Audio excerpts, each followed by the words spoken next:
Ah, Bonsoir Hans, bonsoir à toutes et tous.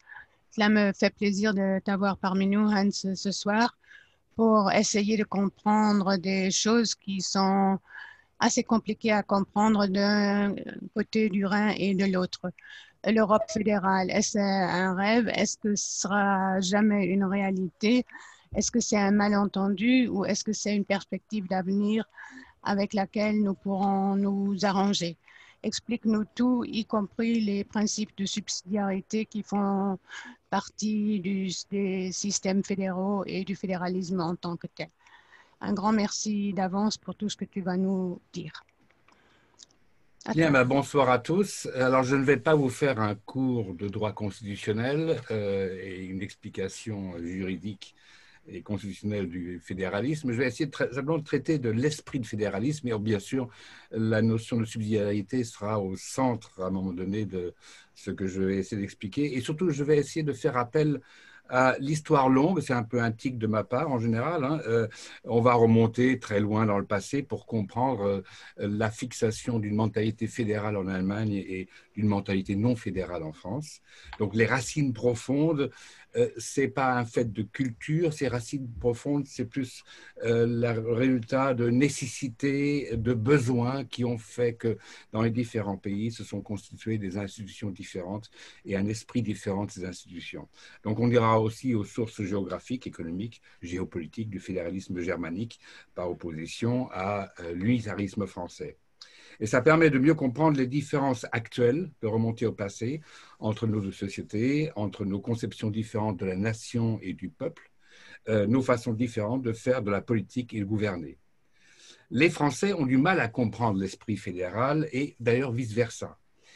D'où un malentendu sur la méthode de la construction de l'Europe qui est fréquent. Alors, régulièrement, il y a des appels, par exemple ici un article de The Conversation, qui est qui publie régulièrement des articles extrêmement intéressants. Et donc là, il y a un appel, Union européenne, entre une union des États ou la création d'un État, il est temps de décider. Voilà. C'est une espèce d'alternative qui est souvent, d'ailleurs, l'alternative française, c'est une formulation très française, mais il y a une autre formulation. Alors, la formulation française, c'est soit une Europe des nations, c'est de Gaulle, hein, soit une Europe fédérale. Et moi, je préférerais une formulation, je vais essayer de le formuler plus dans l'esprit fédéral.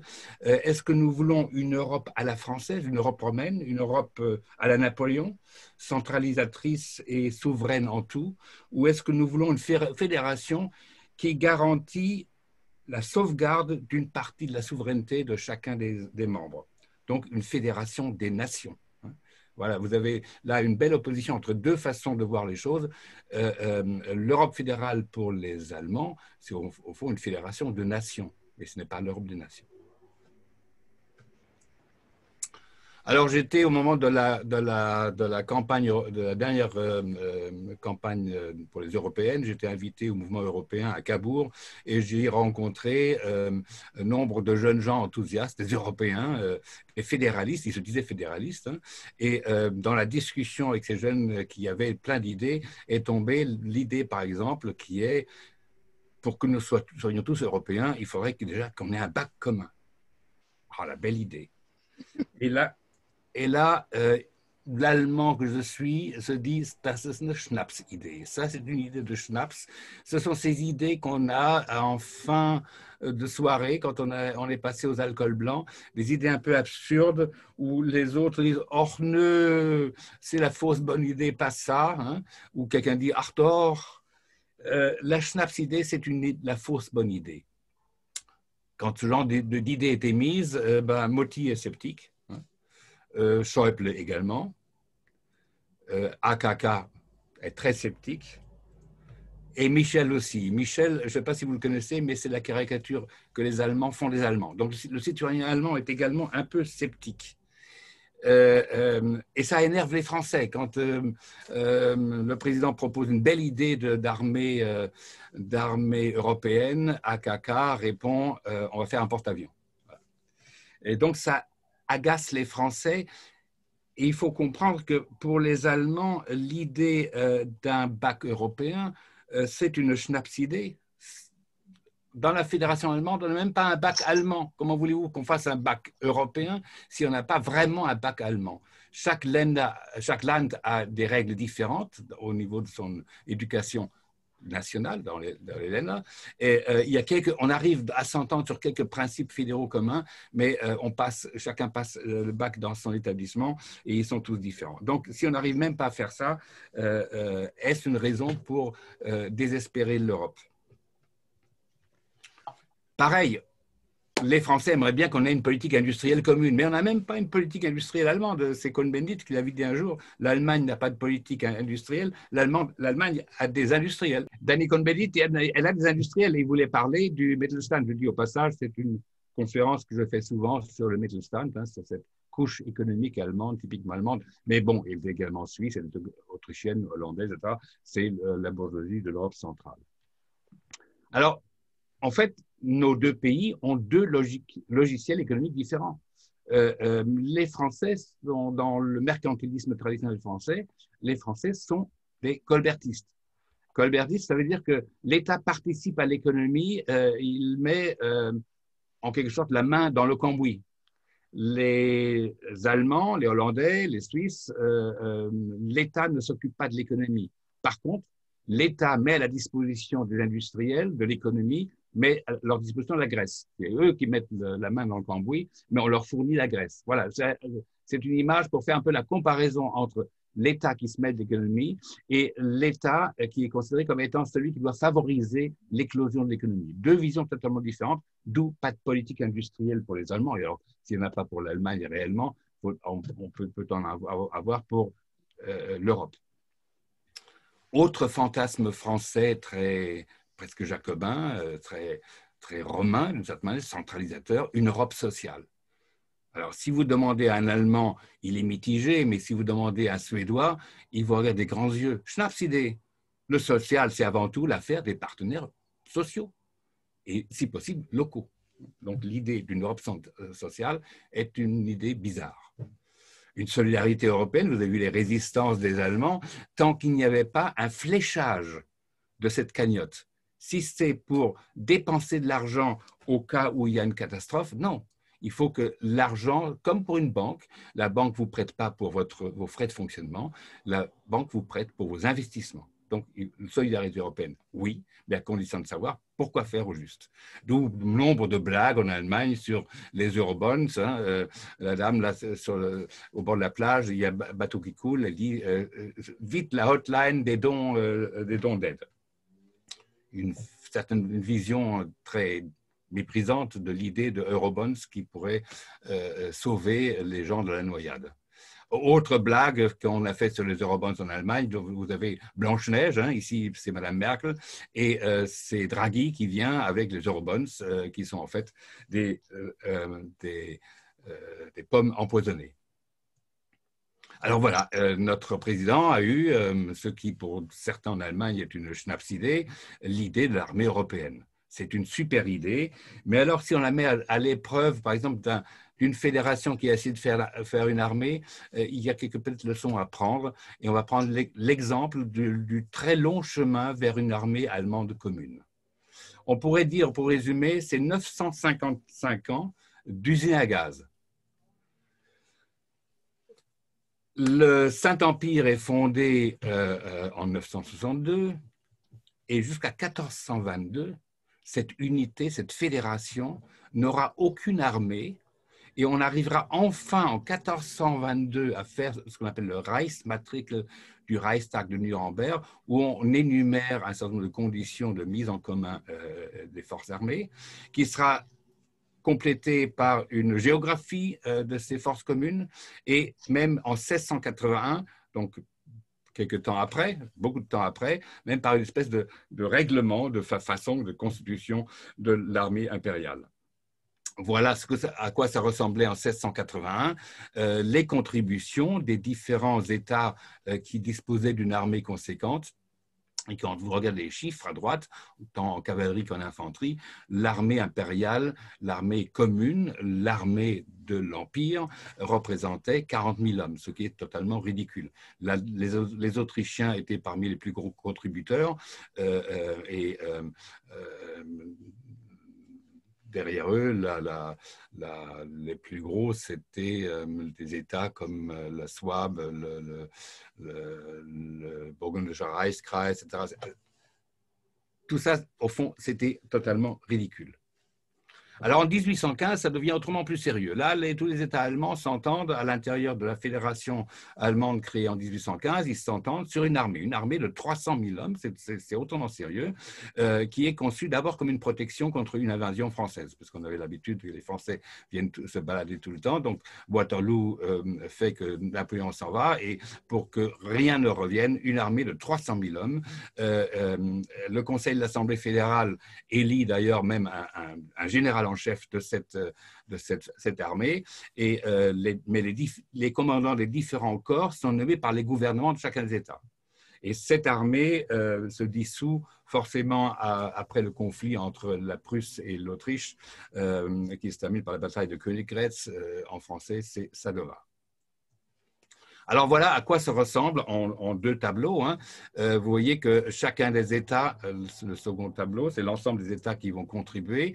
Chaque État envoie des corps d'armée. Les plus importants, l'Autriche et la Prusse, envoient 3 corps d'armée, et les autres se contentent d'envoyer un corps d'armée parmi les nombreux corps d'armée dont ils disposent. Donc c'est à nouveau une espèce d'assemblage d'éléments, des parties des armées de différents États, et vous avez à la fin, vous avez des petits États qui n'envoient plus qu'un petit bataillon. Regardez ce qu'envoie le Liechtenstein, il n'est pas là, non? Il n'est plus là. Il est en bas, 4e ligne en partant du bas. Ah ouais, voilà. Hein. Donc un bataillon une division de réserve. Ce ne sont pas des soldats en caserne, ce sont des réservistes. Pratiquement tous les petits États ne mobilisent que des réservistes. Alors, 1871, là, on peut dire maintenant, les Prussiens ont pris en main l'unité, mais c'est une petite unité, l'Autriche est sortie, et là, ils font une vraie armée. Les Prussiens, ici, connaissent matière d'armée. Donc, Bismarck construit par le décret du 29 juillet 71 l'ordre d'une armée fédérale de guerre, hein, c'est pas en paix, en Allemagne. Hein. Vous avez là une belle image de la flamme de l'empereur commandant suprême de la guerre, hein, Gott mit uns. En fait, ce n'est pas une armée, c'est une composition à nouveau de différentes armées, mais elles sont quand même un peu moins nombreuses, elles sont un peu plus organisées. Il y a l'armée impériale, qui est en fait l'armée de la Prusse. Il y a l'armée du Grand-Duché de Bade et de Hesse qui accepte d'être sous commandement permanent de l'armée impériale, mais l'armée du royaume de Wurtemberg comme l'armée saxonne sont bien sûr sous commandement permanent de l'armée impériale, mais restent gérées par les ministères nationaux à Stuttgart et à Dresde, respectivement. Donc, d'une certaine manière, le bordel est peut-être un peu préprogrammé. L'armée du royaume de Bavière, c'est même pire, sous le commandement de l'armée impériale, d'accord, en cas de guerre, mais seulement en cas de guerre. Sinon non, pas question de se faire commander par les Prussiens. Donc, toutes ces armées associées à la Prusse conservent des forces de réserve importantes, avec l'organisation propre et un ministère propre, bien sûr. Alors, après la Révolution, arrive la République, on est toujours dans le Reich de 71, mais cette fois-ci sous le régime républicain, et là on a enfin une armée unique. Le seul problème de cette armée unique, c'est que les Alliés ont fait en sorte qu'elle soit extrêmement restreinte, qu'il n'y ait pas grand monde. Ce qui fait bien sûr qu'en 1935, Hitler construit enfin une armée unique et puissante. On a vu ce qu'il en a fait. C'est l'armée du régime national-socialiste, mais qui est vite doublée, parce que ce n'est pas sûr, hein, par une deuxième armée, l'armée des Waffen-SS, qui est l'armée du Parti national-socialiste et qui va prendre le commandement dans les dernières années de la guerre.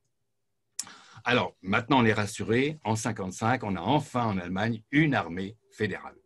Et il n'y a rien d'autre, sauf que, bon, il y en a une dans le pays d'à côté qui est aussi l'Allemagne, et ces deux armées vont devoir fusionner à partir de 89, d'ailleurs une fusion réussie. Hein. Voilà. Donc on peut dire, on a réussi, après près d'un millénaire, à faire une armée commune. Croyez-vous qu'en Europe, ça aille aussi vite? Je ne sais pas.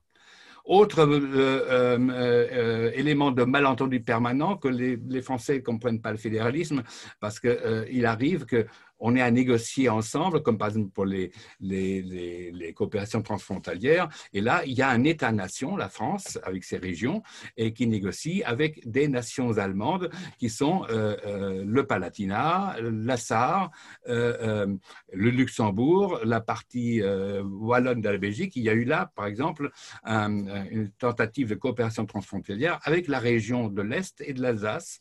Et on a dit à la fin, quand on était d'accord sur un programme et de coopération transfrontalière, maintenant il faut signer. Et donc, les gens de la Sarde, du Palatinat, du Luxembourg ont bien voulu venir signer, par exemple à Metz, avec les présidents de région. Ah, les présidents de région français ont dit non, non, non, on ne peut pas signer. Ça, c'est le Quai d'Orsay qui signe. Alors, les Allemands du Palatinat, de la Sarre, les Luxembourgeois, les Wallons ont dit qu'à cela ne tienne, on va signer au Quai d'Orsay. C'est même mieux. Mais le Quai d'Orsay a dit ah non, non, non, non, nous, on ne signe pas avec des régions. Le Quai d'Orsay ignorait que ces gens avaient une souveraineté d'État sur ce genre d'affaires. Et le résultat, c'est qu'il a fallu qu'en Allemagne, il y ait une conférence entre l'ensemble des Länder pour déléguer à Berlin le droit de signer pour eux des conventions transfrontalières. Voilà. C'est un bel exemple de malentendu entre la France et l'Allemagne, entre des fédéralistes et des gens qui ignorent ce que c'est que le fédéralisme. D'ailleurs, quand on demande aux Français, l'Allemagne, est-ce une fédération d'États, de provinces et de régions? Ce n'est pas les provinces, ça fait vieillot, mais ce n'est pas des États, c'est des régions. C'est ce que disent la plupart des Français. Or, en fait, la République fédérale est bien une fédération d'États et pas de régions. Et voilà le millefeuille fédéral, la fédération, les 13 États territoriaux, les 3 États de ville, Hambourg, Brême et Berlin. Il y a 19 régions en tout en Allemagne. Ces 19 régions sont des différentes régions de 5 ou 6 États territoriaux. Et puis, il y a les circonscriptions des Länder. Et puis, il y a en dehors des circonscriptions, il y a aussi des villes qui ne sont pas dans les circonscriptions, qui représentent des sortes de circonscriptions bis. C'est un peu une sorte de mémoire des villes libres d'empire. Et puis, il y a 11 000 communes. Alors là bien sûr, on est au tiers du nombre de communes en France. Et cet ensemble disparate, voilà ce que ça donne. Si vous regardez le petit bonhomme bleu, vous avez le poids démographique de chacun des États. On ne va pas rentrer dans les détails, mais vous voyez qu'il y a des États avec un tout petit bonhomme et des États qui en ont une vingtaine. Voilà, donc ce millefeuille est un assemblage de choses extrêmement différentes et qui ont pour partie des origines historiques extrêmement différentes.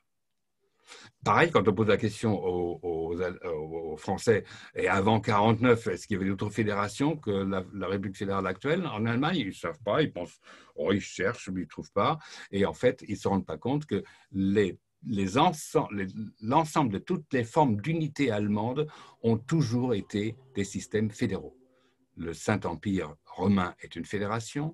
Même la fédération, l'ensemble que crée Napoléon sans la Prusse et l'Autriche, le Rheinbund, qui va donc exister pendant l'occupation française, c'est une fédération. En 1815, on refait une fédération avec tout le monde, cette fois tout le monde est dedans. Puis la dispute entre Autrichiens et Prussiens, et donc les Prussiens créent une fédération du Nord qui dure quelques années, jusqu'à ce qu'on fasse une fédération que vont rejoindre les États du Sud, sauf l'Autriche, et qui sera le Deutsche Reich, qui est une fédération, c'est un État fédéral. Les Allemands ont toujours vécu dans un système fédéral, aux contours différents, certes, mais c'est toujours un système fédéral, sauf à l'époque du petit moustachu autrichien, qui était un jacobin fini, de 1934 à 1945, et sous les communistes, qui se sont bien gardés de reconstituer les États allemands qui ont été dans l'Ouest tous reconstitués en 1945, 4 ans avant la création de la fédération. Quand on demande aux Allemands quelle est la capitale, aux Français quelle est la capitale de l'Allemagne, ils pensent à Berlin. Et quand on leur donne la liste de toutes les capitales qui ont existé en Allemagne, ils tombent des nues, parce que pour les Français, il n'y a qu'une capitale depuis Clovis, c'est Paris. Paris indivis, Paris, le centre politique de la France. Alors, pour paraphraser une phrase, pour paraphraser méchamment une phrase qui était très en vogue au moment de la crise du pétrole. En France, on n'avait pas de pétrole, mais on avait des idées. Eh bien, en France, on n'a pas d'Europe, mais on a des idées sur l'Europe. Et ces idées, c'est normal qu'elles soient en permanence aussi multiples et aussi nombreuses et aussi fréquentes, parce que nous sommes dans un État que Hobbes a bien décrit dans le Léviathan, hein, c'est un État où c'est l'autorité et non la vérité qui fait loi. Et donc, l'autorité, eh bien, ça correspond je dirais, une vieille croyance politique des Français. Un chef d'État doit avoir des visions, il doit avoir une perspective. Schröder avait dit un jour, un gouvernant qui a des visions, il faut qu'il aille voir sur le psychiatre. Voilà. Deux conceptions vraiment très antagonistes. Le plus représentatif des fédéralistes est bien sûr un chancelier suisse. La Suisse est le pays fédéral le plus fédéral d'Europe. Et lui, il a dit un jour, en Suisse, on ne conduit pas, on ne guide pas, mais on coordonne. Et si on remet cette phrase dans le contexte, alors on ne va pas lire la partie allemande, mais je vous ai traduit l'esprit de ce texte du chancelier, c'est « Malgré nos divisions, nous sommes d'accord sur un point. Il faut éviter à tout prix qu'en pratique, il existe un guide unique. » Le maximum de leadership acceptable est la conduite de la plume, Feder Führung. La conduite de la plume, au fond, si on veut le traduire en français en langage associatif, c'est avoir un très bon secrétaire général. Hein, celui qui fait parler les autres, celui qui enregistre tout, celui qui s'occupe de tout, mais qui n'est pas le président. Donc, pour les Allemands, on ne fait pas l'Europe à coup d'idées. Pour un fédéraliste, c'est impossible. On ne fait pas ça à coup de bonnes idées, mais il faut d'abord une constitution. Il faut d'abord se mettre d'accord et se mettre d'accord avant même la constitution sur ce qu'on appelle des Grundsätze, donc les principes de base. Hein. On pourrait paraphraser l'hymne allemand, Grundsätze über alles. On ne va pas dire au-dessus de tout, mais par-dessus tout. Il faut des Grundsätze. Et d'ailleurs, la constitution en Allemagne ne s'appelle pas constitution, mais elle s'appelle Grundgesetz, hein, la loi des fondements, les lois des principes. Et ce qui est défini là-dedans, c'est au fond les bases qui permettent d'être d'accord ensemble sur la manière de s'accorder. Et là, nous sommes au cœur aussi du principe de subsidiarité. Il faut chaque fois toujours s'accorder, parce qu'au fond, dans le fédéralisme, ce principe est la base. On n'est pas obligé de se mettre d'accord sur les choses que l'on peut faire soi-même. Ce que l'on peut réussir tout seul, sur place, chez soi, dans son village, dans sa région, on ne le fait pas venir d'en haut. Ça n'est pas décidé au-dessus. Et on pourrait le décliner par ces quelques phrases. L'individu, le bürger ou le chef de famille, il dit « je garde les pleins pouvoirs sur tout ce que je peux faire moi-même ». Et par exemple, ce qu'on peut faire le mieux soi-même, c'est sa sécurité corporelle. C'est pour ça que dans l'esprit fédéral germanique ancien et transporté aux États-Unis, mais également sauvegardé en Suisse, le citoyen a une arme, hein, parce que c'est sa souveraineté, il peut se protéger lui-même. Et vous n'arriverez jamais à désarmer les Américains, sauf s'il y a miracle. Au niveau de la localité, nous gardons dans le village les pleins pouvoirs sur tout ce que notre village peut faire tout seul. Et ainsi, par exemple, 70% des lois en Suisse sont des lois locales. Bien sûr, si il faut mettre les villages ensemble pour construire des routes, eh bien, au niveau de cette région qu'on va constituer, on va garder les pleins pouvoirs sur tout ce que cette région peut faire elle seule. Et puis, s'il faut voir plus unis, eh bien, nous gardons les pleins pouvoirs sur tout ce que notre nation peut faire toute seule.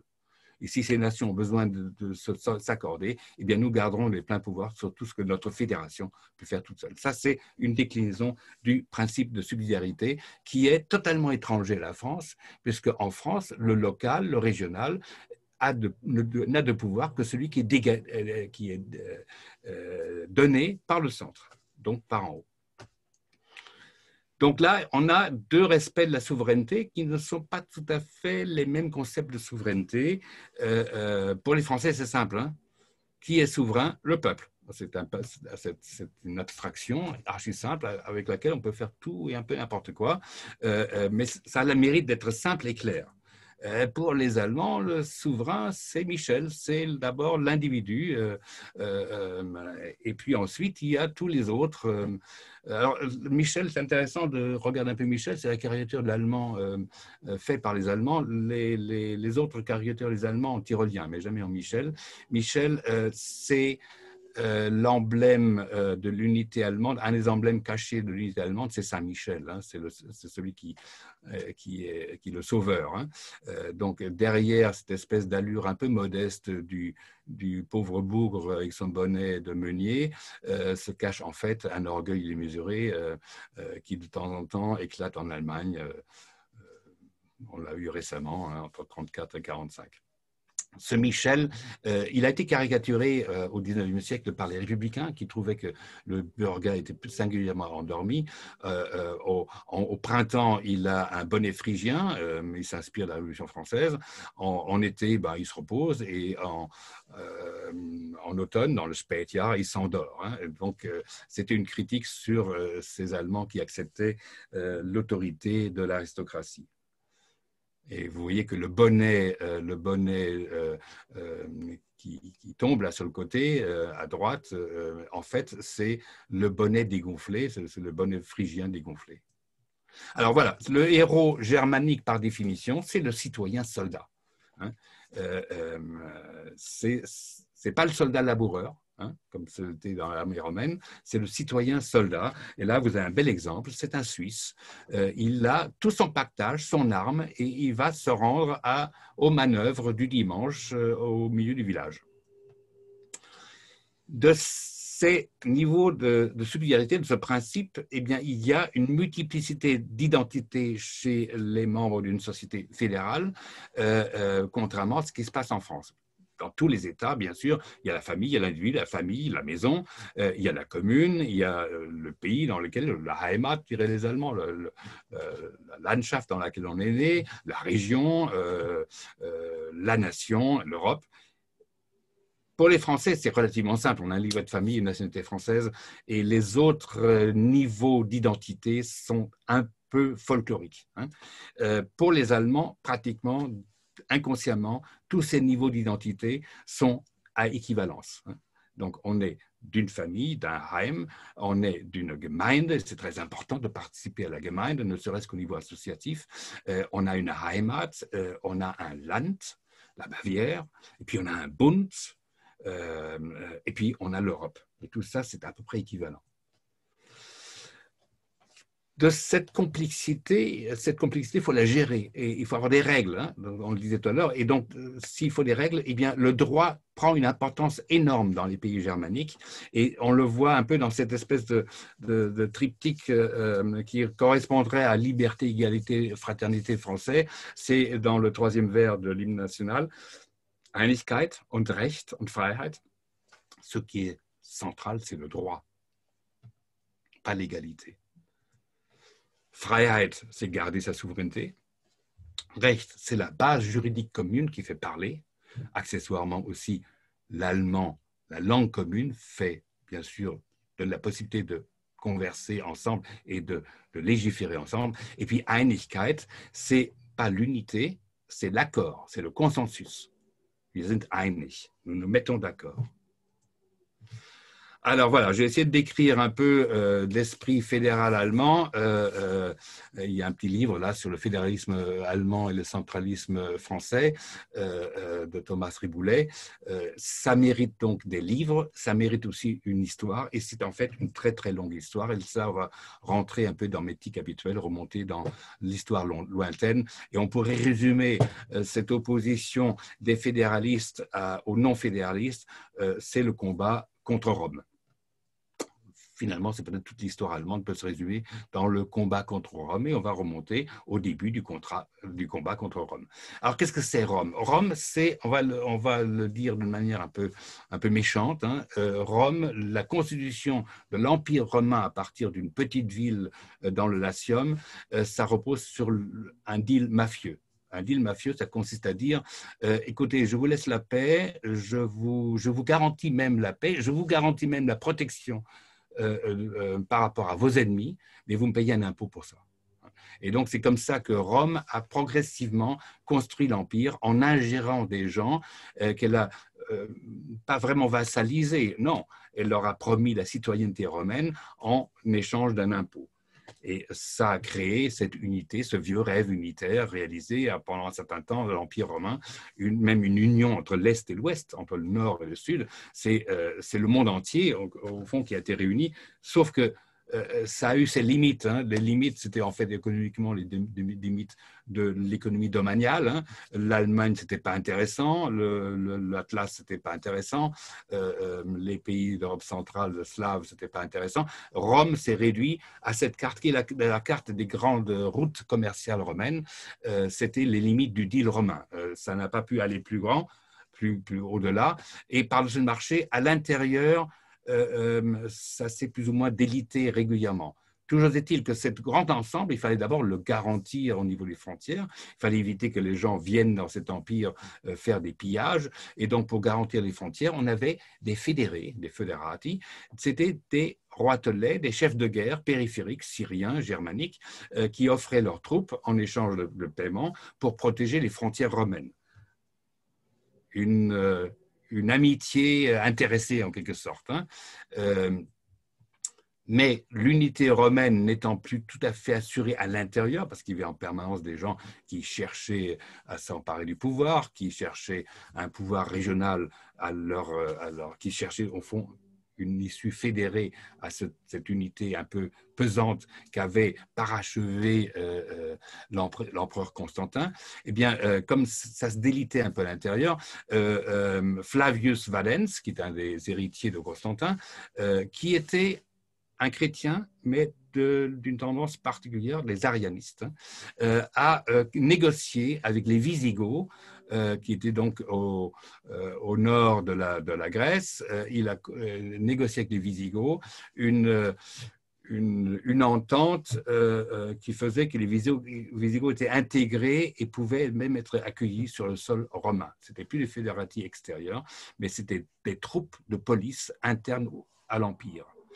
Et pour consolider l'alliance, bien sûr, il a exigé des chefs de guerre visigoths qui deviennent également de sa religion, donc chrétiens, arianistes. C'est un détail qui a son importance. Un peu plus tard, Théodose Ier, voyant que ça ne suffisait pas, alors lui est un catholique, hein, il est converti par saint Ambroise d'ailleurs, c'est un pur produit romain. Lui, il va plus loin, il réglemente le stationnement de troupes germaniques à l'intérieur de l'Empire. Ça s'appelle l'Hospitalitas, le code de Théodose, et ce sont des troupes de police germaniques qui sont installées. Les plus grands camps en Occident étaient Milan, Lyon et Barcelone. C'est des camps germaniques, de troupes germaniques, de police. On pourrait dire que c'était les CRS de l'Empire romain. Alors, ces gens-là, quand ils ne seront plus assez payés, et comme l'Empire romain d'unité est fragile, ils vont en profiter pour diviser l'Empire romain et s'accaparer de différentes grandes régions romaines. Ils vont créer des royaumes germaniques à l'intérieur des anciennes limites de l'Empire romain. Les Vandales en Afrique du Nord, les Goths, les Visigoths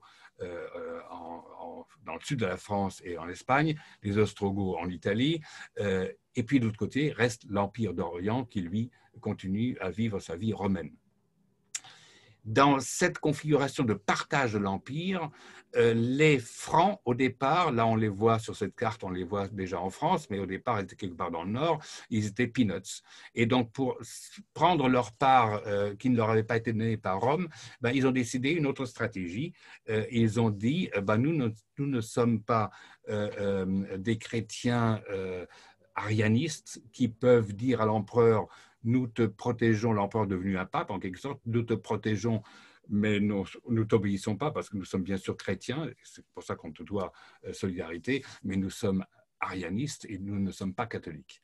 Je ne sais pas si tout le monde sait ce que c'est que l'arianisme. L'arianisme est donc une secte, un schisme qui a eu lieu à un moment donné, qui est devenu religion d'empire et qui a cessé de l'être, mais qui stipulait qu'il n'y avait pas de trinité.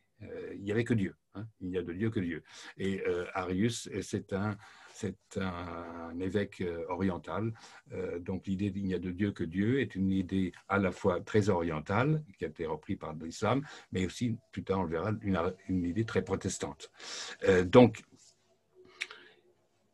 Clovis qui essaie de faire l'unité des Francs et qui a envie de se partager le gâteau avec tous ces chefs de guerre, ces princes, ces rois germaniques qui règnent sur l'ancien empire romain, eh bien, il trouve une solution miracle.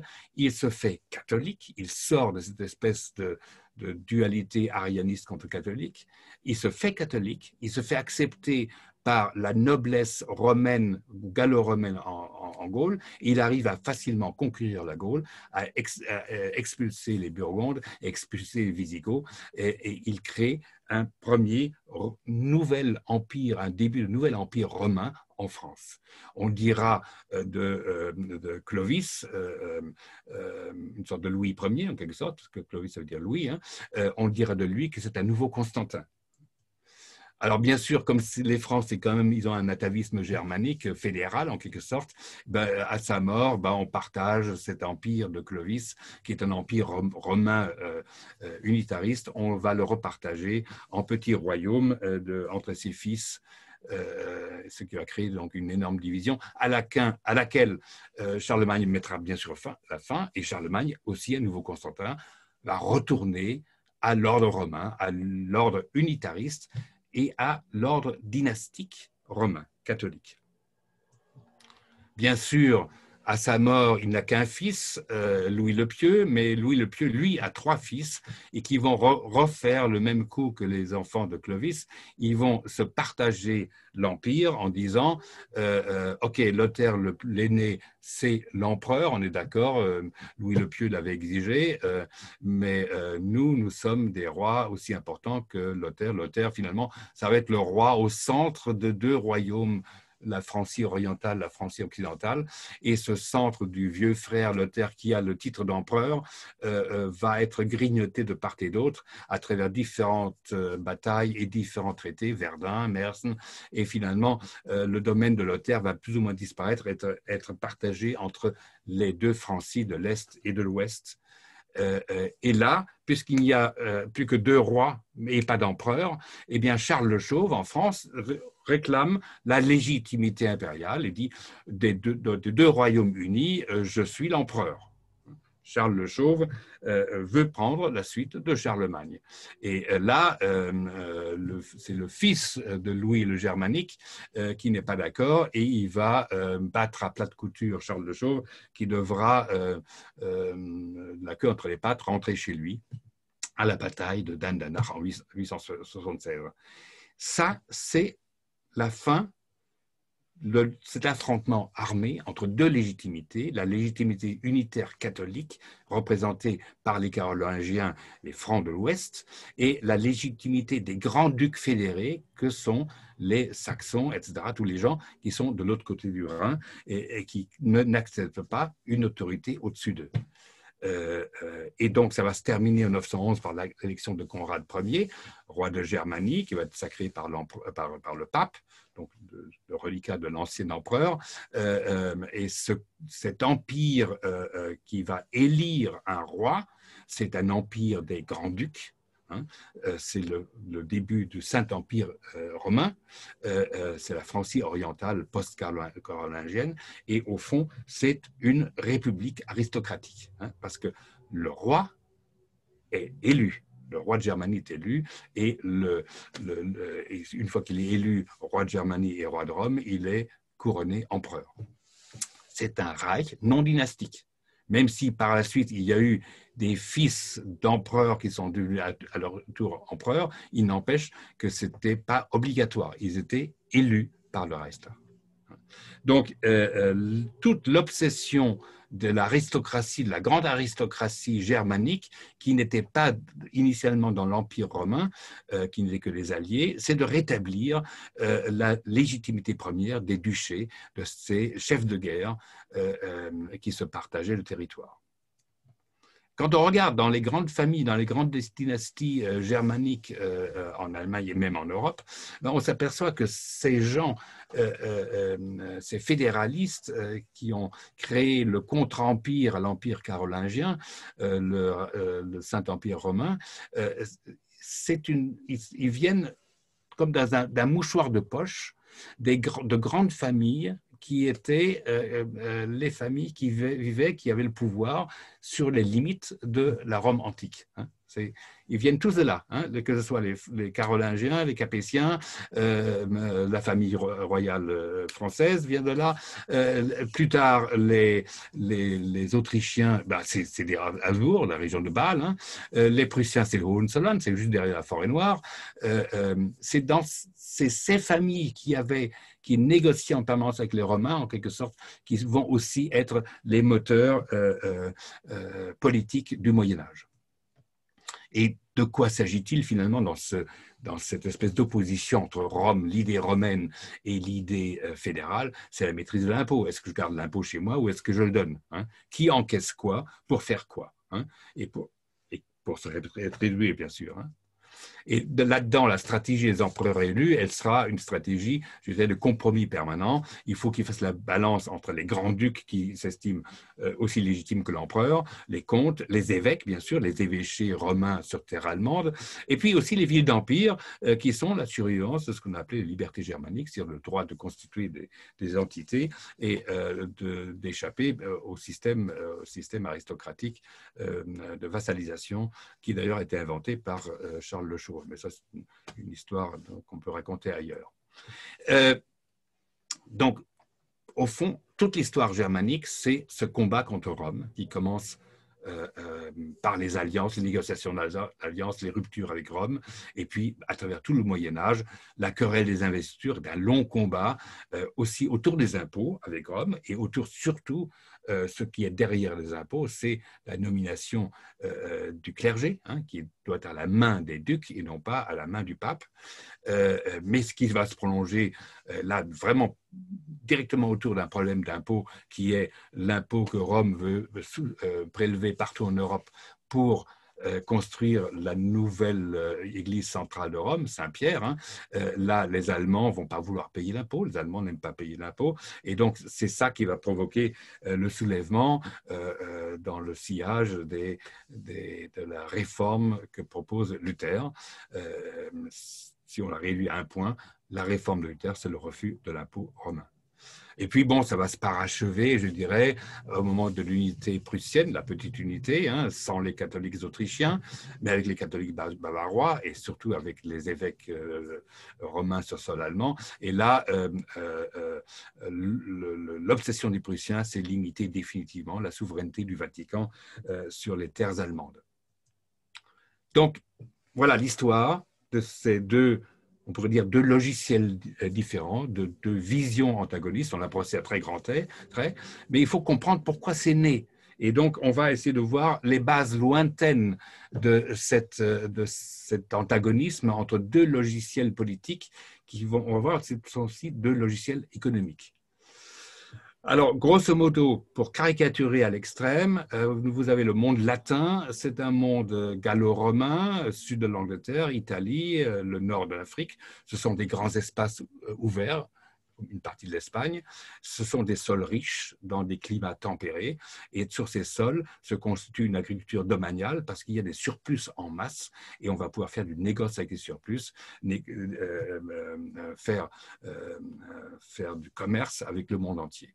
Donc, ces espaces méditerranéens, autour de la Méditerranée et sur la façade atlantique, s'opposent bien sûr dans leur nature aux espaces très cloisonnés de l'Europe centrale, faits de vieux massifs hercyniens, avec des trous à l'intérieur où on peut un peu cultiver. En haut, il y a des forêts. Ce sont des sols très pauvres, siliceux, et même dans la plaine du Nord, qui est souvent plutôt morastique, les sols sont siliceux ou bien c'est des marais.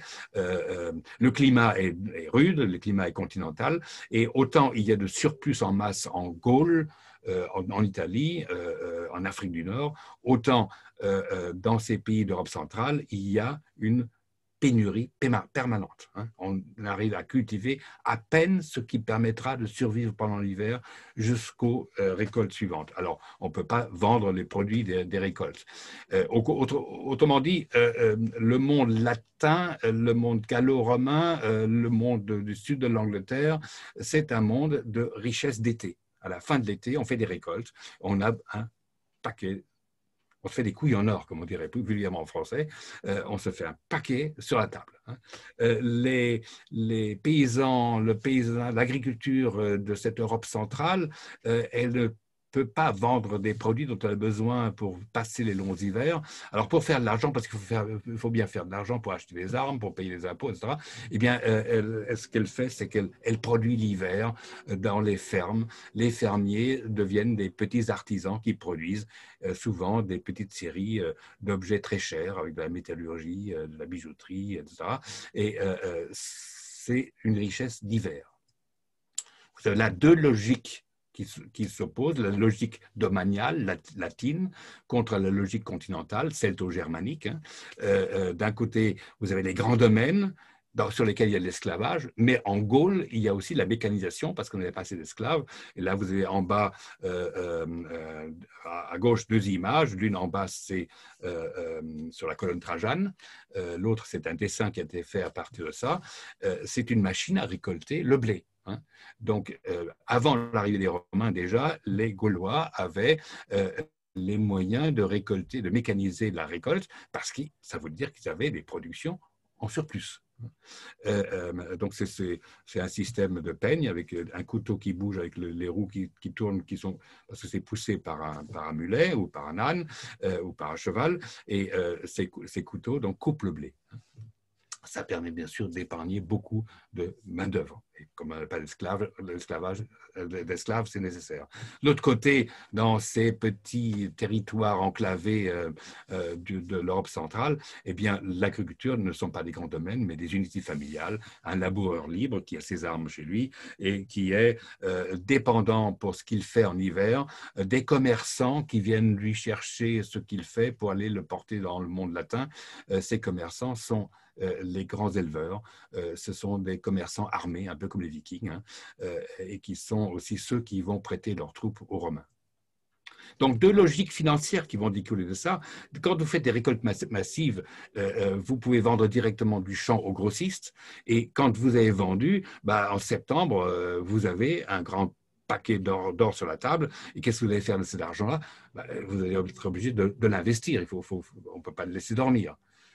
De l'autre côté, dans ces massifs d'Europe centrale, où on produit l'hiver ce qui permet de faire de l'argent, on produit des petites séries à forte valeur ajoutée, mais on les vend progressivement et l'argent ne rentre que tard. Mais pour acheter de quoi faire ces productions industrielles, il faut avoir de l'argent en septembre. Et comme on n'a pas assez d'argent, on emprunte. Hein. Donc, ce sont des régions où on est en permanence en train de réfléchir à l'emprunt, à l'endettement. De l'autre côté, on est en permanence en train de réfléchir à qu'est-ce que je fais de mon argent. À ces deux logiciels économiques très différents s'ajoutent des nécessités géostratégiques pour les Gallo-Romains, pour les Romains qui conquièrent ce territoire, qu'ils intègrent à leur économie, y compris avec l'Angleterre du Sud. Eh bien, dans ces régions où sont rendu mobile des masses importantes de surplus de production agricole. On a des chemins de longue distance qui sont pour une grosse partie des chemins fluviaux. La Seine, on peut la remonter jusqu'à Troyes. On peut assez rapidement même aller plus loin et par un petit col arriver dans le couloir rhodanien. Et c'est cet axe que les géographes appellent l'isthme français, il y en a un autre au sud qui passe par Toulouse. Ces isthmes français sont des voies privilégiées à longue distance pour ce commerce du monde latin. Les petites séries que vendent les paysans, que vendent les transporteurs, éleveurs germaniques au latin, qui sont souvent donc des produits plus ou moins de luxe, de l'arme, des bijoux, ils passent à dos de mulet par l'école. Il n'y a pas du tout la même contrainte géostratégique de garantir des chemins d'acheminement en masse qui soient des chemins pas chers, comme les fleuves, et qui soient parfaitement sûrs, c'est que personne au bord ne vienne ratisser ce qui est transporté. Voilà. Ça, c'est deux logiques géostratégiques pour garantir le déroulement du commerce et de deux types de commerce. Il faut savoir que les transporteurs germaniques qui sont des éleveurs, ce sont aussi des gens qui vont vendre des chevaux et des bétails aux Romains, qui n'en ont pas assez, bien sûr. C'est les grands éleveurs du Nord, c'est les Saxons.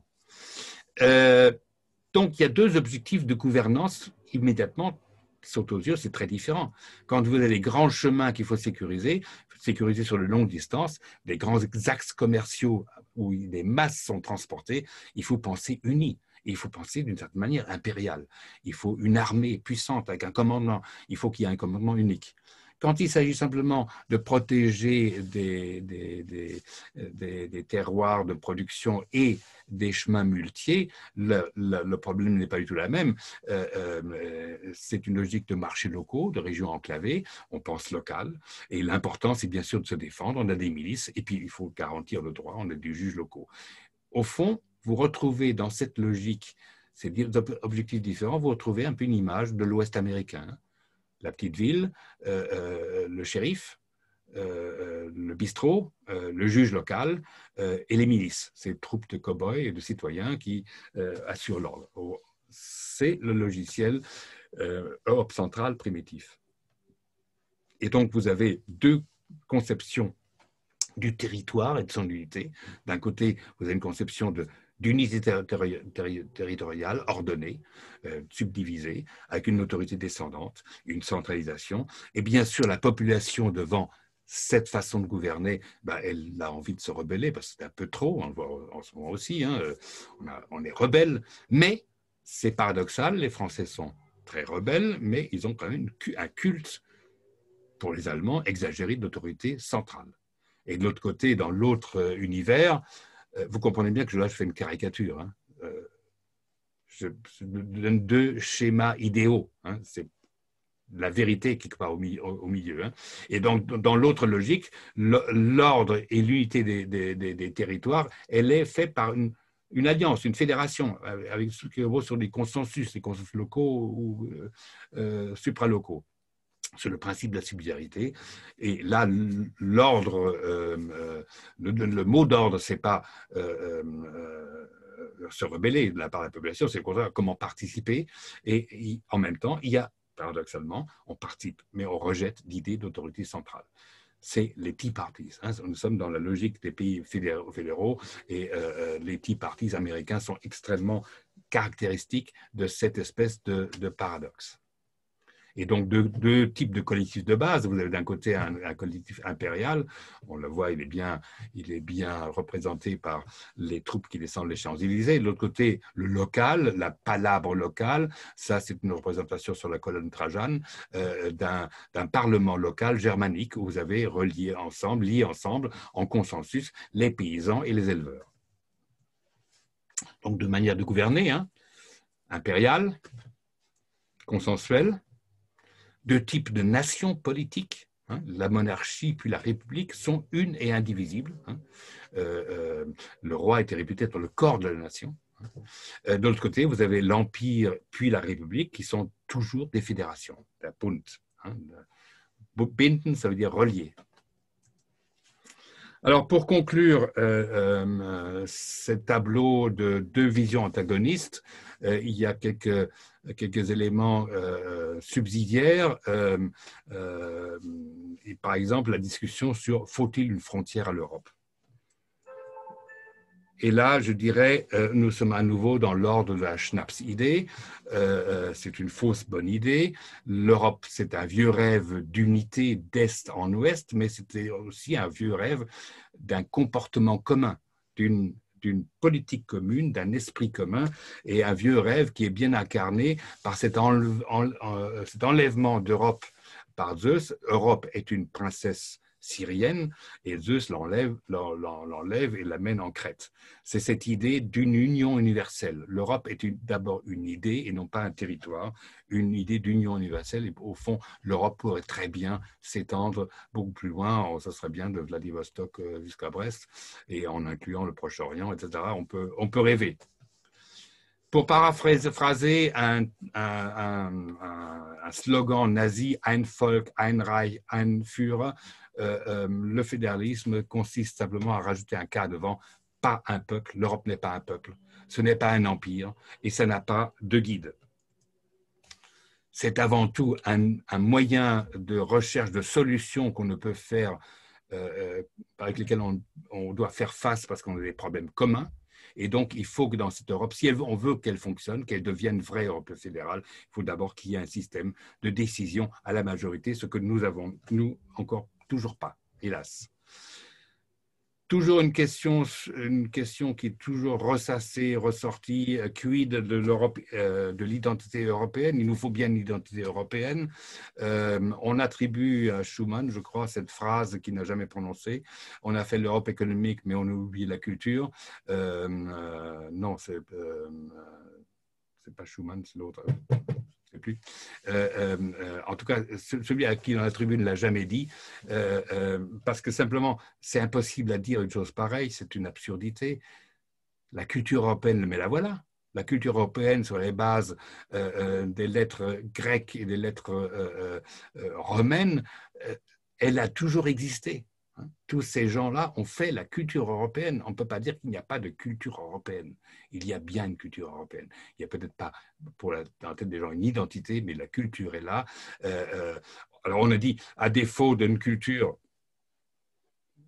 alors le christianisme, alors là, c'est un peu... C'est pas tout à fait ça, parce que vous avez les 4 religions qui se séparent, qui se partagent l'Europe, hein, entre l'islam, l'orthodoxie, la catholicité et les protestantismes. Ça fait pas vraiment unité quand on voit la preuve par l'Irlande, hein, l'opposition en Irlande entre catholiques et protestants. C'est pas avec la religion qu'on fait de l'union.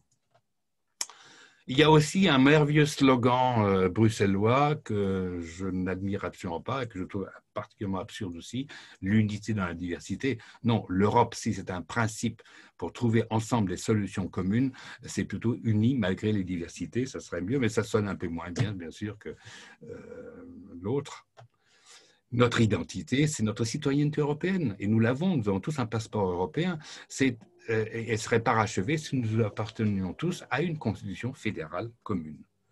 Voilà, ça c'était pour les salles. Voilà, je vous remercie de votre attention, j'en ai fini, j'espère que vous n'êtes pas trop ennuyés et puis je vous laisse maintenant poser les questions et faire les critiques qui s'imposent. Merci. Un grand merci Hans pour cet exposé particulièrement intéressant. Je suis sûre que tout le monde a plein de questions parce qu'il y a quand même d'énormes différences entre la conception française et la conception allemande d'un système fédéral ou d'un système national de gouvernement. Donc, à vous la parole. N'oubliez pas d'ouvrir vos micros. Oui, je peux commencer? Oui, s'il te plaît. S'il vous plaît. Vous vous présentez? C'est Thomas. Ah, présente-toi quand même, Thomas, comme ça tout le monde sait qui tu es. Oui, je suis ancien président du comité de jumelage Marsan Oba-Aula. Je fais encore partie du conseil d'administration. Je participe aussi à la Maison d'Europe de Romardèche à Valence. D'ailleurs, hier, c'était l'Assemblée générale de la MEDA. J'ai une question. J'aimerais savoir si Hans ou quelqu'un d'autre voit éventuellement une amorce d'un rapprochement avec la demande de plus en plus forte quand même en France d'une démocratie participative lancée par Ségolène Royal. Et c'est ce qui se passe actuellement en Allemagne avec le coronavirus et la loi fédérale qui s'applique maintenant dans les Länder. Très contesté d'ailleurs. Hein. Oui, ben, elle est contestée, d'accord, mais bon... C'est un coup de canif dans le fédéralisme pur et dur. Hein. Mais la loi du fédéralisme, c'est précisément cette dialectique permanente entre le besoin d'unité et le refus principiel d'une souveraineté unitariste. Donc, on retrouve ça régulièrement en Allemagne, de même qu'on retrouve régulièrement en Allemagne les nostalgiques du système romain ou français, hein, l'unité absolue, et on trouve bien sûr en France les nostalgiques du fédéralisme ancien de la Gaule. La Gaule a été fédéraliste, hein, on oublie souvent. Il y a eu des fièvres fédéralistes en France, je pense à la Fronde et à différentes choses. Mais alors, le rapprochement entre ces mouvements, là, je ne suis pas compétent pour répondre, je ne sais pas. Bon. Mais peut-être quelqu'un parmi nous a une réponse. La seule chose que je peux répondre, c'est qu'il y a dans les deux pays cette opposition interne entre l'esprit fédéral et l'esprit, je dirais, jacobin, mais en France, il est toujours minoritaire. Et la résistance à toute diminution de l'esprit fédéral en Allemagne, je crois, est également minoritaire. Est-ce qu'il y a d'autres questions, d'autres remarques? Oui, un petit rajout à ce que... Attends, je suis un muet. Non, on t'entend. Ulrike, on t'entend. Ouais. Oui, enfin, Hans, tu rappelles cette dispute qu'il y a actuellement avec ces périodes de Covid en Allemagne, mais bon, c'est du va-et-vient. Oui. Pendant des mois et des mois, on a reproché à la conférence des ministres-présidents avec Angela Merkel de faire du sur place, Oui. de ne pas appliquer les mesures préconisées et prises ensemble. Et dès que donc le Bund, Angela Merkel, propulse une loi fédérale pour répondre à ces critiques-là, voilà que ça va dans le sens inverse. Enfin, je pense qu'il y a un débat qui est très vif aussi en Allemagne, oui. Notamment dû à ces périodes un petit peu troubles et par la pandémie, quoi. Oui, wie man es macht, ist verkehrt. Quoi qu'on fasse, c'est toujours faux. Il faut savoir quand même qu'il y a en Allemagne une résurgence d'une extrême droite. Cette extrême droite est, elle, extrêmement nostalgique de ce qu'a été une grande période unitariste allemande à la française, qui commence un peu avec l'Empire de 71, quoique, mais qui commence vraiment, je dirais, avec Guillaume II et qui s'achève avec la défaite d'Hitler. Donc, il y a eu une folie impériale allemande dans une mer, un océan de fédéralisme. Et il y a actuellement des nostalgiques de cette période qui sont à nouveau les adeptes d'un peuple unique, d'une souveraineté du peuple, qui rappelle d'ailleurs un peu aussi les fantasmes des Gilets jaunes. Oui. D'autres remarques, d'autres questions? Oui, oui Gérard, oui, s'il faut te Gérard. plaît. Bonsoir Hans. Bonsoir Gérard.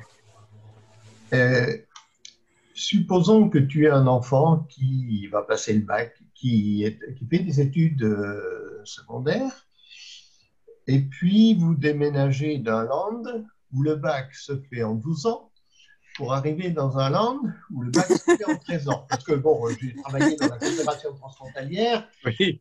Bon, c'est pas simple. Non. Je sais que par expérience, les ajustements, l'atterrissage dans un autre système, malgré ce qu'on appelle la KMK, la Kultusministeriön Konferenz, disons que le fédéralisme a beaucoup d'avantages, mais quelquefois, il a besoin de travail de concertation qui est souvent très difficile. Voilà. Oui, c'est la nature du fédéralisme. Est-ce que le fédéralisme est quand est-ce qu'on se met à table ensemble pour faire un truc ensemble, Et donc, bien sûr, il y a divergence régulièrement, il y a toujours un manque. Par nature, dans le fédéralisme, il y a un manque d'unité puisqu'on fait de l'unité que sur une partie des choses sur lesquelles on s'est mis d'accord. Il y a toujours quelqu'un pour dire on ne suis pas d'accord. Moi, dans la pratique, j'ai un fils qui a fait le bac. Il l'aurait fait en Allemagne, à Hambourg, ou il l'aurait fait en Bavière, un système plus proche de la France. Est-ce que c'est vraiment important? Il y a des gens qui s'en plaignent. Je crois que la majorité des Allemands considèrent que ce n'est pas important.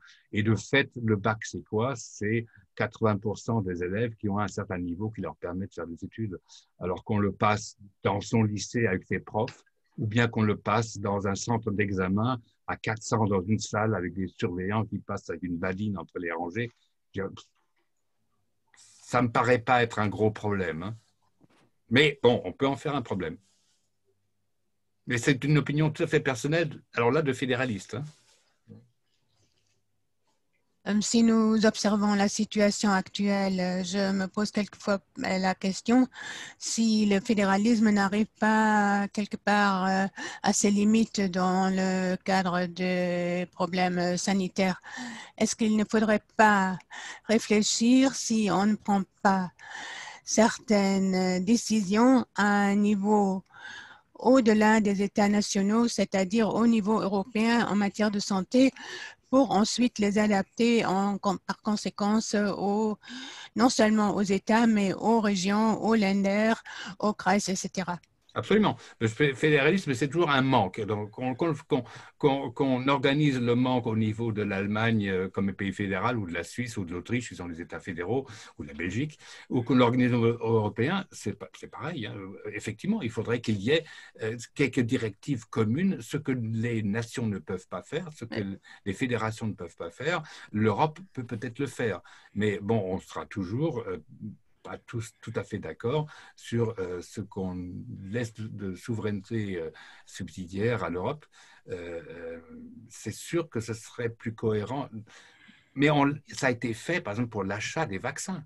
Oui. Ça a été une action commune. Hein. Oui. Bon, il se trouve que cet achat, il a été tellement négocié en amont que c'était pas un bon achat, c'est pas les bons acheteurs qui ont acheté. Mais il n'empêche que on a eu une unité fédérale autour de l'achat des vaccins. Tout à fait, mais on aurait peut-être, même déjà longtemps avant, prendre certaines décisions au niveau européen pour dire s'il y a telle situation dans une région ou dans un Kreis, il y aura telles règles à respecter et ça aurait été beaucoup moins difficile et surtout dans les régions frontalières qui n'auraient pas dû être fermées probablement. Absolument, c'est exactement ce qui maintenant arrive en Allemagne. On s'est mis enfin d'accord sur quelques règles qui s'imposent à tout le monde, les règles fédérales. Ça aurait été encore mieux au niveau de l'Europe, ça c'est sûr. Ça, c'est sûr. Oui, tout à fait, c'est ça que Merkel, enfin la loi qui va être votée par le Bundestag met en place. Absolument. Il y a certainement d'autres remarques, d'autres idées, d'autres propositions. À vous. Oui, alors je reprends la parole pour dire qu'il y avait quand même entre les Länder une procédure qui s'appelait le Finanzausgleich. Oui. C'est-à-dire que les Länder les plus riches, hein, comme le Bade-Württemberg, la Bavière, la Hesse, payent quand même, il y a une certaine répartition hein, vis-à-vis des Länder les plus pauvres, en particulier ceux de l'Est, même la Sarre, qui n'était pas un land très riche. Donc, et ça suscite quand même au sein du système fédéral des discussions assez âpres parce que c'est sûr que les Länder les plus riches n'ont pas trop envie de payer pour les autres. Absolument. Moi, je me souviens, j'étais à une soirée, un pince-fesse officiel à la résidence de l'ambassadeur à Paris, et il y avait l'ancien ministre-président de la Bavière, qui est maintenant ministre de l'Intérieur, comment il s'appelle Seehofer. Seehofer, qui était plus jeune et qui avait un certain entrain et qui parlait à l'ambassadeur, c'était Landrut Meyer, et il lui dit « Quand je pense que c'est nous qui payons votre salaire ».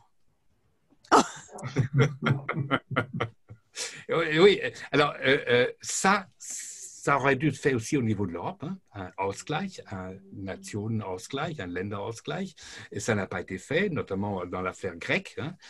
C'est facile à réaliser en Allemagne parce qu'on a tous les mêmes règles de gestion dans les pays allemands, hein, donc on a accepté de le faire avec mauvaise volonté, hein, avec beaucoup de rancœur, hein, notamment les Bavarois qui sont si riches, qui n'aiment pas donner de l'argent aux Prussiens.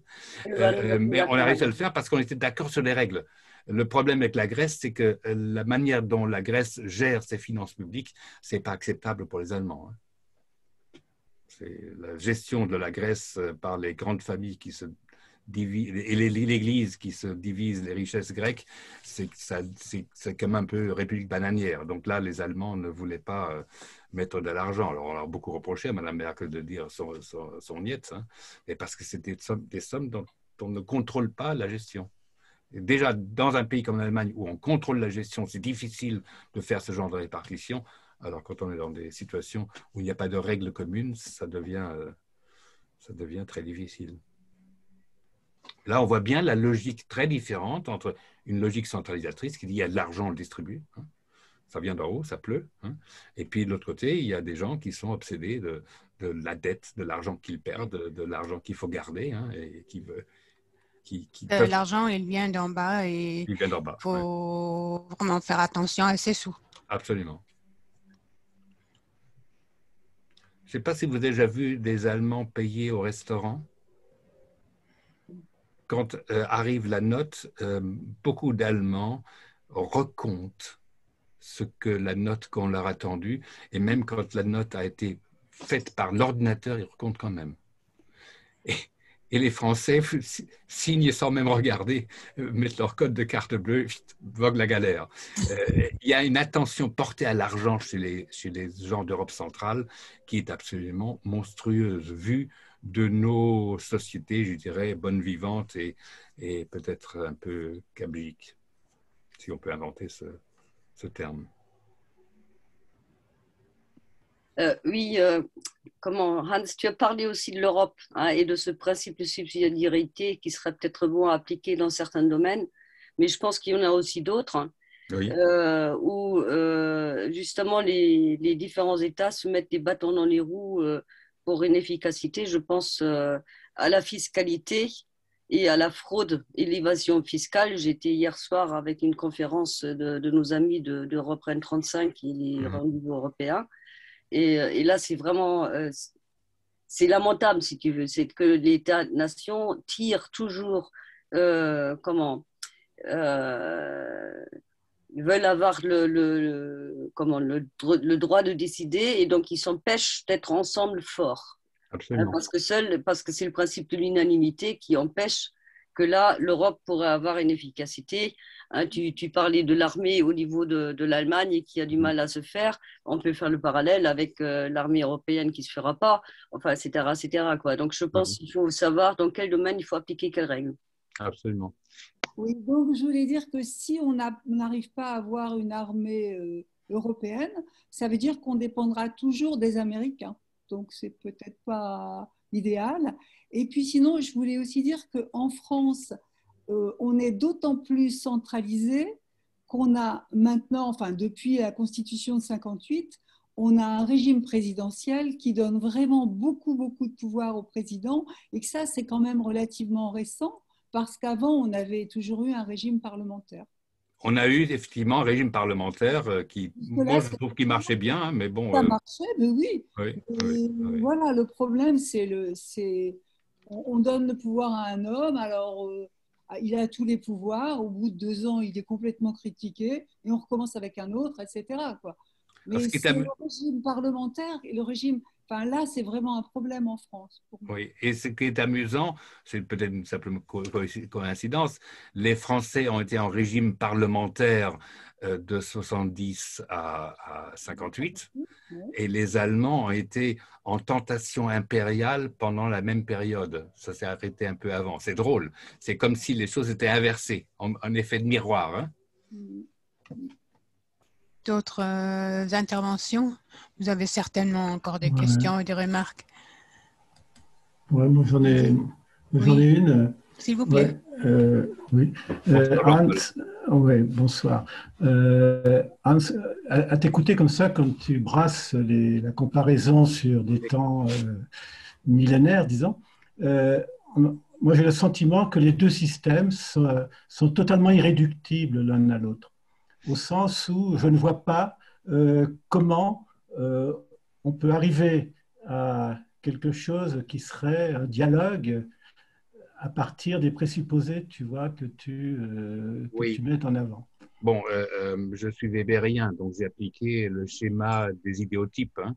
C'est des caricatures. La réalité est un peu différente. Et il y a dans le fédéralisme, chez les fédéralistes, il y a ce paradoxe du désir d'unité et la discussion entre l'unité et les souverainetés régionales, mais on retrouve la même chose dans le système unitariste français. Il y a en permanence le regret du fédéralisme. Je pense que ces deux systèmes ne sont pas foncièrement, culturellement opposés, et sont simplement opposés pour des raisons géographiques, historiques, que j'ai essayé d'esquisser très vaguement, et les choses peuvent changer. De même que les Allemands ont eu cette phase de folie impériale, unitariste absolue, de même les Français ont eu des phases fédérales. Il y a même des régions fédéralistes en France. Je pense à des régions comme la Vendée, je pense à des régions qui ont une certaine notion aussi d'autonomie, il y a les possibilités d'installer un raisonnement fédéral chez les Français. C'est pas un destin, c'est pas un fatum. C'est juste simplement quelque chose qui s'est consolidé à travers les institutions qui ont créé des traditions administratives, des traditions de gouvernement et qui ont une certaine durée. Mais on peut très bien revenir en arrière. Henri IV, au fond, était quelque part un représentant, ou la Régence, c'était des périodes de l'histoire française où on pensait plus fédéral. La Fronde a été un soulèvement fédéral. Il y a, au moment du pouvoir des discussions entre le roi et ses généraux, les grands-ducs au Moyen-Âge, il y a eu plein d'épisodes où on pouvait voir le risque d'un retournement de situation vers plus de fédéralisme. Je pense que ce n'est pas oublié en France. Je pense que c'est parfait. Mais il faut bien sûr que certaines contraintes viennent l'appuyer.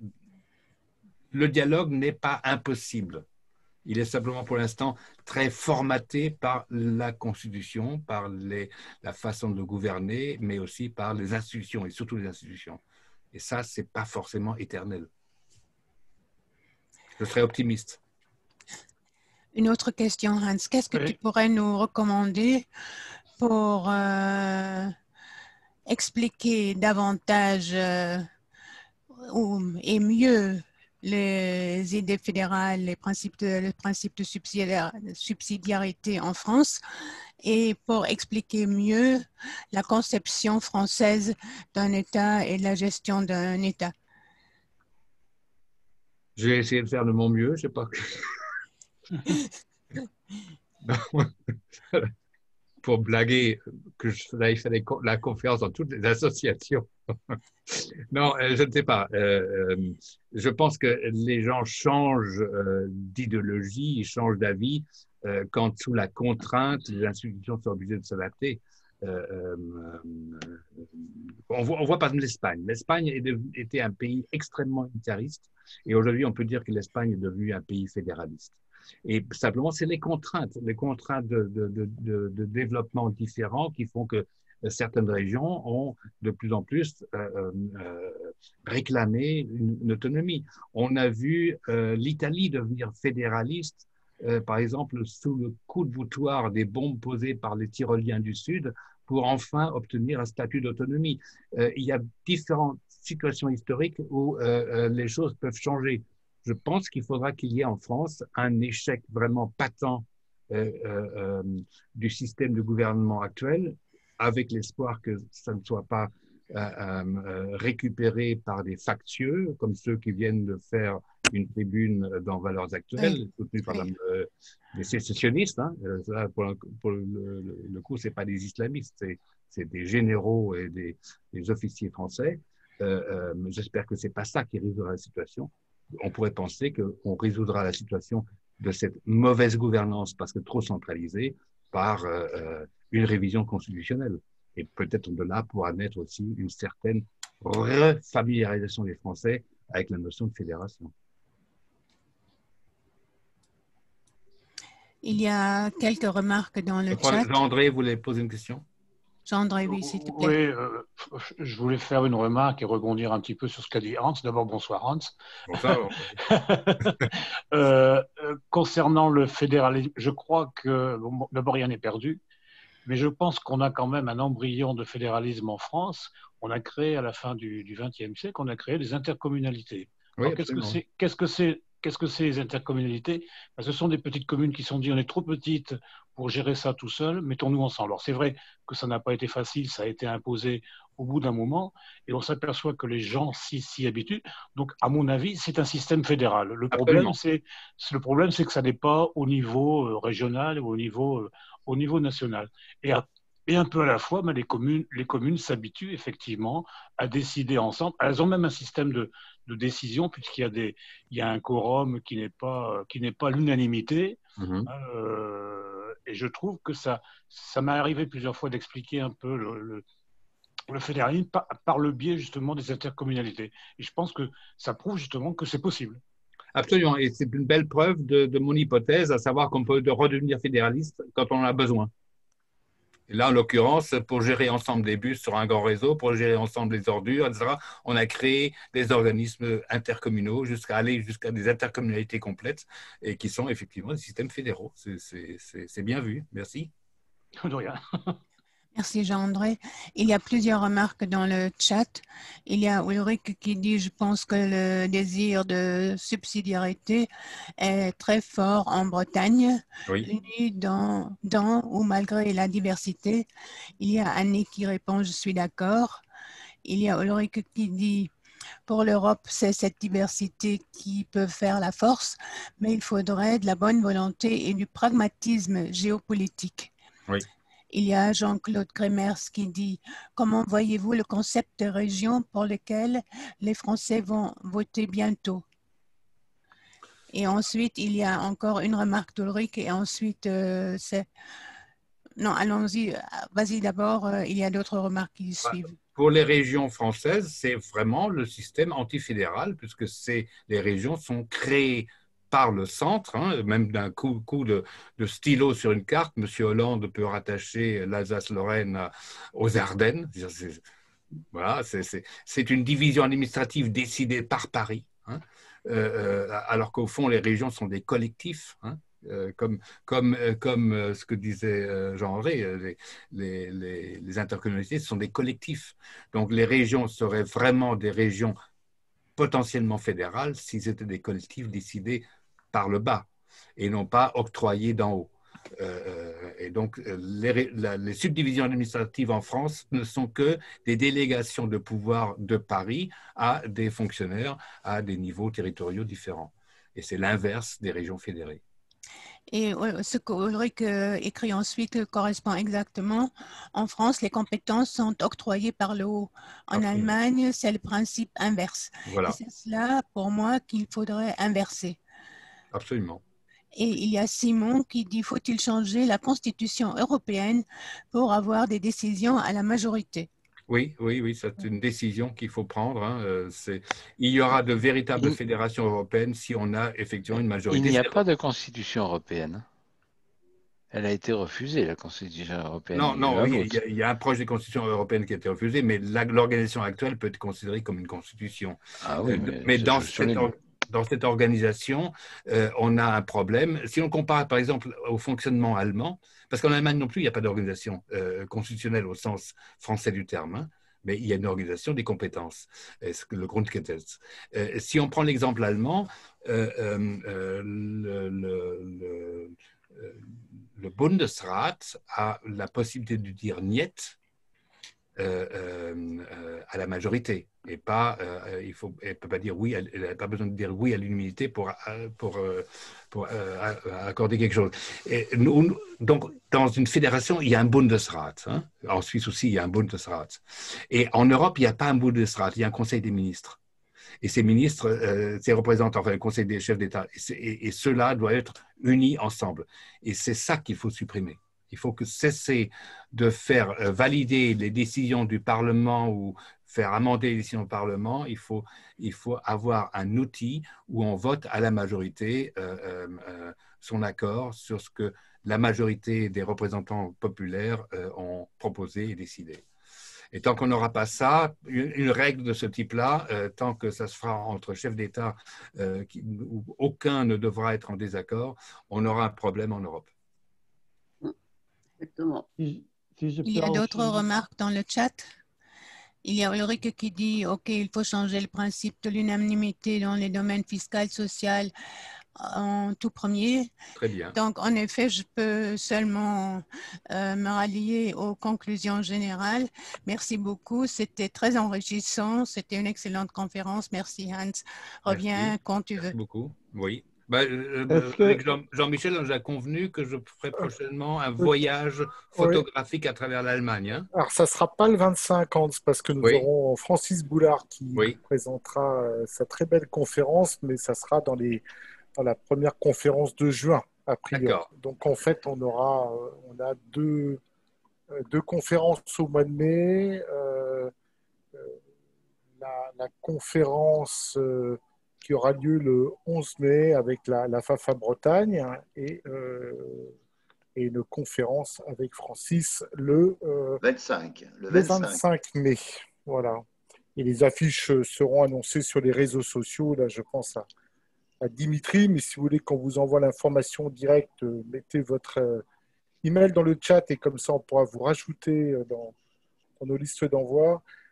Et donc, on aura en effet ces 2 conférences qui seront programmées au mois de mai. Je pense tout a été dit. Un tout grand merci à tout le monde d'avoir la patience de rester jusqu'après 10 heures. C'était vraiment une conférence très enrichissante. Voilà, et donc on se retrouve le mardi 11 mai à 20h sur le même lien, sur une conférence qui s'appelle l'Allemagne en Europe, 30 ans après l'unification allemande. Quel bilan, quelle perspective? Une conférence qui sera animée par Paul Maurice, qui est chercheur au comité d'études des relations franco-allemandes du CERFA et qui est aussi, je crois, à l'IRIS. Voilà. Voilà. Merci beaucoup et au revoir à bonne tous. soirée. Au revoir. Merci À la Alain. prochaine. Cette conférence. Merci et à très bientôt.